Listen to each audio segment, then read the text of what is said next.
to continue,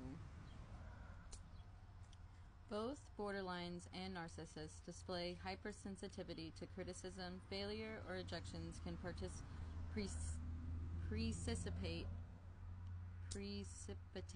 severe depression. Both exploit others, both demand almost constant attention. The narcissistic personality, however, usually functions at a higher level. He exhibits an inflated sense of self-importance, sometimes camouflaging desperate insecurity, displays disdain for others, and lacks even a semblance of empathy. In contrast, the borderline has a lower self-esteem and is highly dependent on others' reassurance. The borderline desperately clings to others and is usually more sensitive to their reaction. Like the borderline, the antisocial personality exhibits impulsivity, poor tolerance of frustration, and manipulative relationships.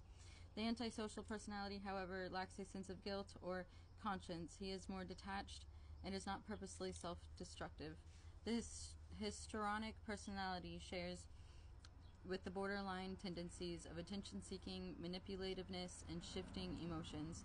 The histrionic, however,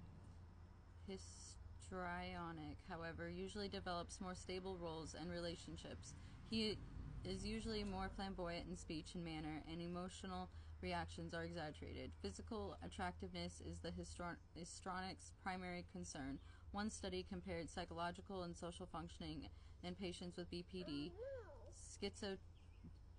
schizotypical, obsessive-compulsive, or avoidant personality disorders, and patients with major depression. Patients with borderline and schizotypical personality disorders. Okay, so right as I was about to close this book, I realized that the page I had flipped through was nature versus nurture. So let's get into it.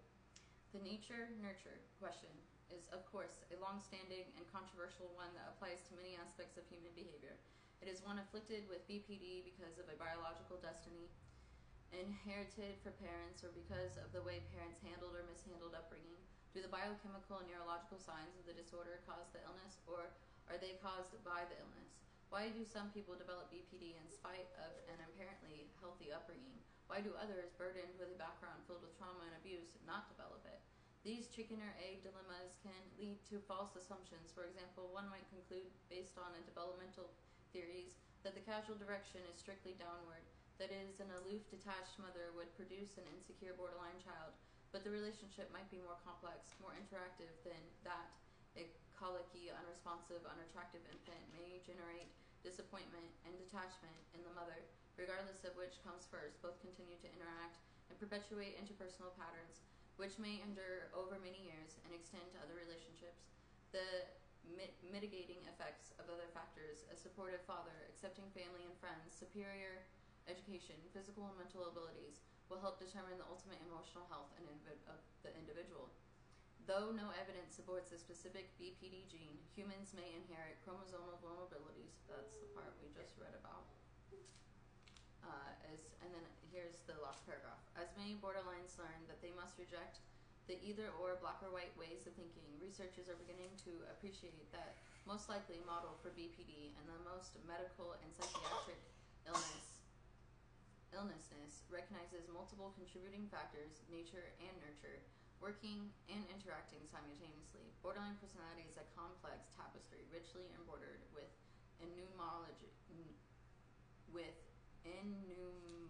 innumerable, something that can't be counted, like an infinite amount, intersecting threads, in an unimaginable amount of intersecting threads, innumerable, something, the number would vary. I'm trying to figure out what innumerable means. I'm going to look up the definition.